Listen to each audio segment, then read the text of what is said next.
Running a store is all about cash flow. It was all ones. It was just a bunch of ones.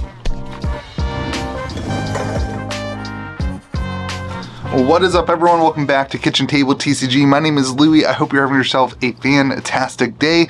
Today I wanted to have a conversation about cash flow as I started to think about in my local store at Game Grove where I'm preparing for Modern Horizons 3 and how much money do I want to spend on Modern Horizons 3. I started thinking through cash flow. I also found a couple cards in our system that were just kind of expensive. This is the Smothering Tithe, the confetti foil Smothering Tithe. This card has gone up $100 since we bought it, and nobody has purchased it in our case. Anyway, we're going to talk today about cash flow. Whether you are a local game store or you just sling singles on TCG Player for fun, or wherever you fall in that category, I wanted to talk to you guys about my perspective on cash flow. And I'm going to give you my definition of cash flow. You can criticize me all you want in the comment section for your definition of cash flow or how wrong this is, but this is how I view cash flow. That is having the available funds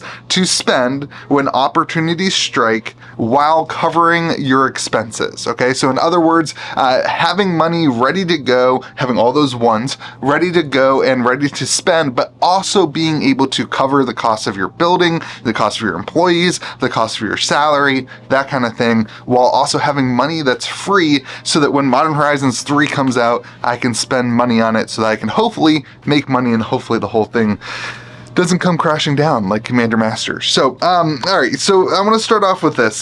There are some stores that for them, cash flow is infinite, okay? These are the highly successful stores that have been through, the ringer for a long time. Also, there are a lot of stores in this industry. I'm not sure if you guys know this.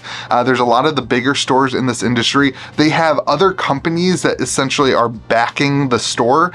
So the bigger LGSs, maybe they have another company that's owned by the same owners that's in a different industry, and they have a large sum of money that they can just influx into trading cards, which tend to be more of the hobby side for them rather than the strong business side. So these stores have a ton of cash flow. You also have people like Rudy who have different business models and different amounts of capital to putting into things. But then you have some stores that are super tiny, like really small mom and pop stores, your local LGS that doesn't do anything online, very tiny stores that have no employees. There's people who run stores that don't do any, they don't pay themselves. It's just like a hobby for them too. And then you have, stores like me, and I kind of find myself awkwardly in the middle of these two things. I have a local store that does really well, but it's also in rural West Virginia. So like, there's just that's why things like the Smothering Tithe. It's a $450 card on TCG Player, and nobody bought it for $355 in our store. You have stuff like that. I'm a smaller store, but then I also have an online presence, and we do a ton of sales on TCG Player. We have employees and all that kind of stuff. So I'm kind of awkwardly in the middle, but I wanted to give you guys my three thoughts. Again, leading into Modern Horizons 3, really on my mind of where I think through cash flow to have that money ready to go. So number one, if you're going to do this, if you're going to do any of this, you have to have a highly liquid stream of money in which to move product. You have to have the ability to generate cash if you see an opportunity. You guys saw in my video a couple weeks ago, I bought the collection value was over $70,000. Now that I don't just have a random stack of cash sitting around to be able to do that. I had to have the cash flow in order to pick up a collection like that. I had to be able to move things as I knew that was coming up. I sold some stuff on TCG Player. I moved money around in order to be able to pick up this collection that allowed me to make a good chunk of profit that propelled my business forward and allowed me to have some really cool cards that locally you wouldn't have seen. And so you have to have a liquid, a highly liquid way to generate money. For us, that liquid way is eBay and TCG Player. We do a lot of the things that would never move in store. Again, like that Smothering Tithe will end up getting put up on TCG Player now that I'm propelling and focusing, lots of propellers here, now that I'm focusing in on Modern Horizons 3 and and generating some cash for things that I know I have to look forward to in the future. You have to have a way, locally, for me anyway, if you're in Los Angeles or one of those bigger areas, locally you may have the cash flow that comes into the store in order to not have to worry about that. But for me, I have to rely on some of the online sales things in order to generate that kind of amount of money that I want to spend on those things. Local isn't going to produce the amount of money that I need for my store, for my employees, and for me to pay myself a salary and that kind of stuff. It's just not going to happen. More comes in. Having a retail business, this is something I've learned from store owning. Having a retail business, oftentimes more cards will come into the store than will go out of the store from a strictly local perspective. I'll have collections. This weekend we had 6 collections, all over $500 come into the store that we picked up and we purchased. That's a lot of money coming into the store. And so what we need to do is have a way to grow that on the external. For us, that is TCG Player and eBay. That's probably what it is for most stores. More comes in than goes out. You need fast and liquid sales in order to, again, generate the capital to start thinking about something bigger on the other end. By the way, this is not financial advice. This is just how I do things. Let me know and be critical in the comment section if you want to. Second tip for this kind of cash flow side of things. This is one was hard for me to learn. I think I learned it the hard way early on the channel and that kind of stuff. And that is that you have to remove your attachments from these things. In this industry particularly, we are all very passionate about cards. I love Magic the Gathering. I love sorcery. I love the new Star Wars game. I really want to have all of the things. And as a store owner, those opportunities present themselves quite often for me to have the shiny things that I've always wanted to have. And it's very easy to fall into that trap as a store owner of keeping those dual lands aside for yourself, or opening a box for yourself and doing all those things. And you can really easily spend the capital that would go to, again, propel your business forward. You can very easily spend that capital on yourself and not allow it to go into the thing if you don't have good rules in mind for yourself, good guidelines, good guardrails in mind for yourself as a business owner. So for me, what that looks like is I'm allowed to, in my own rule for myself, I'm allowed to pick 2 cards from any collection that I want to take for myself. And every set, I take 2 cards. Like if I'm opening boxes, I'll take 2 cards for my commander decks on the release of set. And so what that does for me is it limits me and it allows me to find things that I want. Sometimes it's a 50-cent common. Other times it's an expensive card that I want. And then I also then eventually, if I see something else that I want, I'll sell those things. And it's still part of the business. I'll sell those things to hold on to something else down the road. But you have to have good guardrails in place. You have to have accountability for yourself.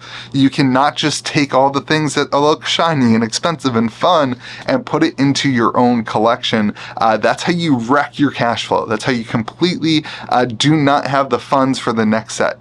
One of the things that's baffling to me that is so hard for myself to learn is that there's always something shinier that's coming out next.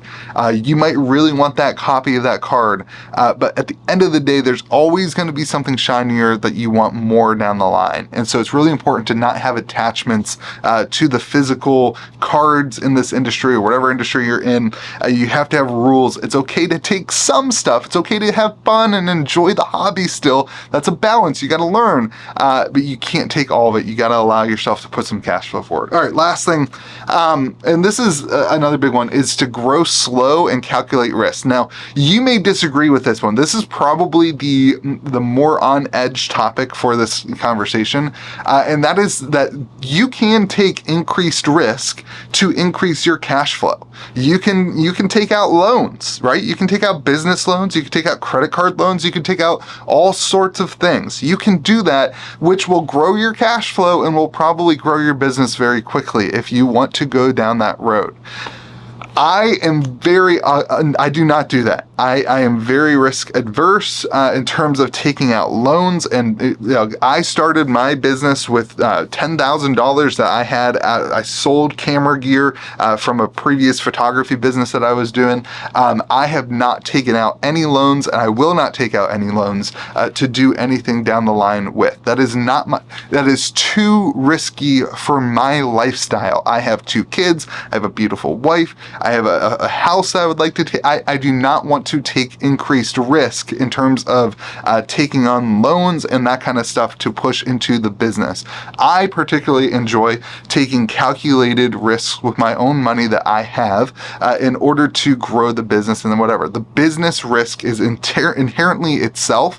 And so that's really important. That's a line that you have to figure out for yourself. There are other people, if I didn't have kids and a family to take care of, to look after, to be responsible for, I would be way more risky. I would not keep as much liquid money in my business account that I do. Like, I would be way more risky. But for me in my life, I step back from the risk and I take a slow growth perspective.